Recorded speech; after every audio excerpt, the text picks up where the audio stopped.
Are you a person of destiny or trapped within the matrix?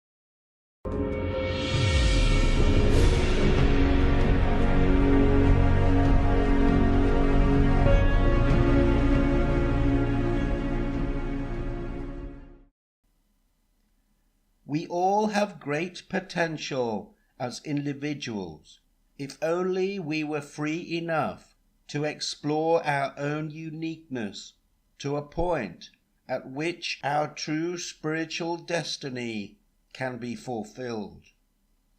Each one of us comes into this earthly realm with a sole purpose, tasks we incarnate here to experience.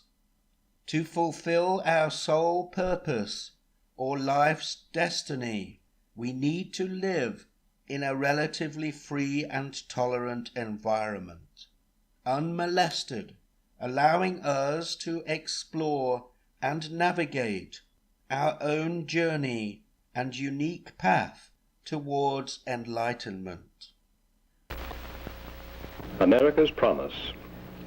To President Johnson, a great society means government-guaranteed material prosperity and universal equality as defined and enforced by government.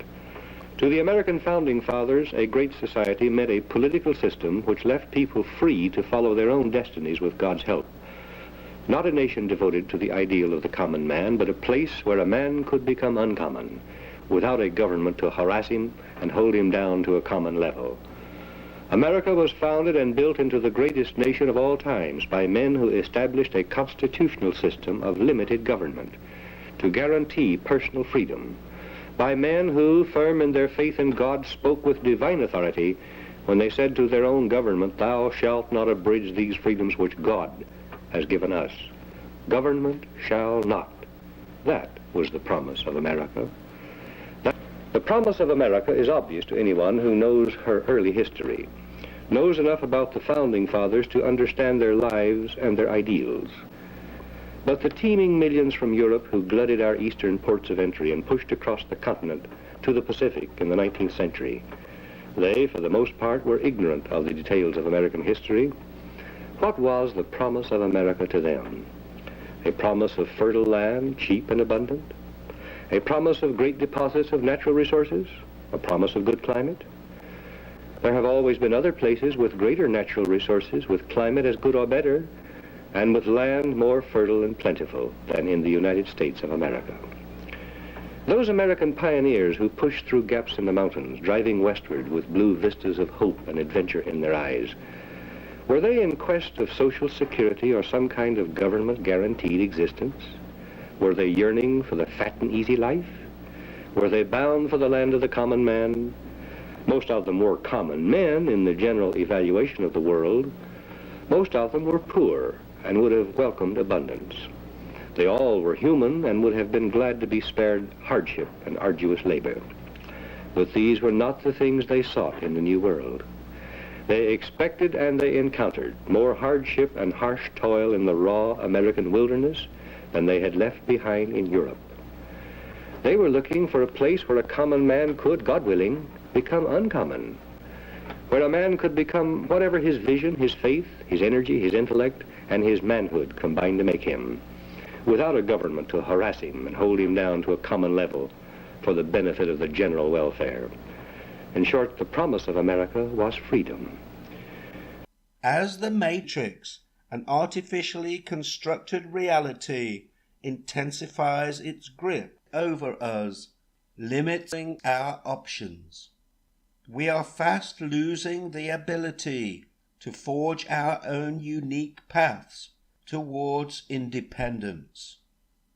Those pulling the levers of this matrix need to keep control over humanity.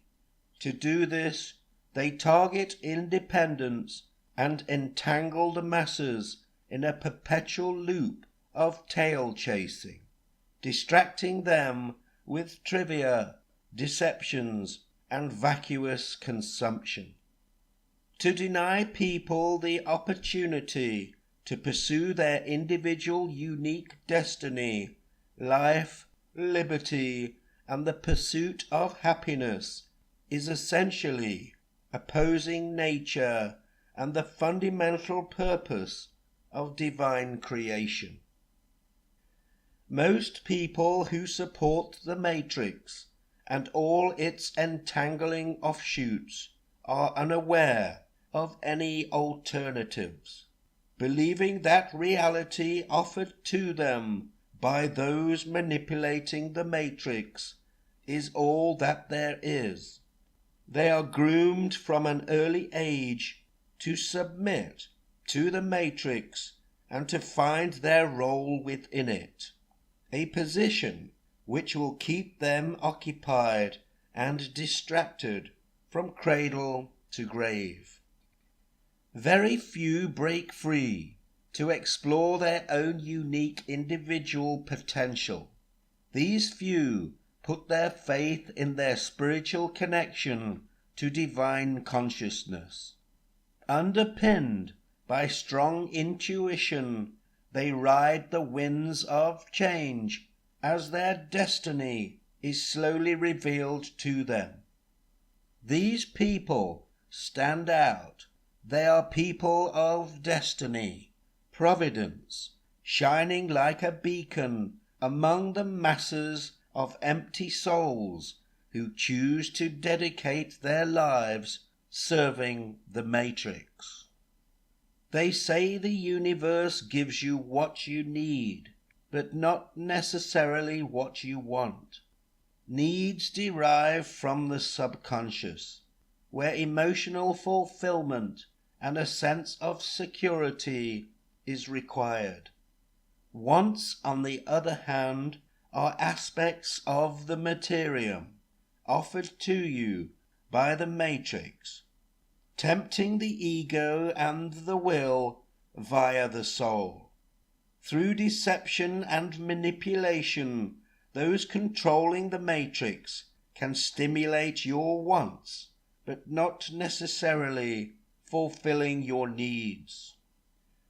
To become an independent individual offers you the potential to become the greatest version of yourself. Be that change you want to see in the world.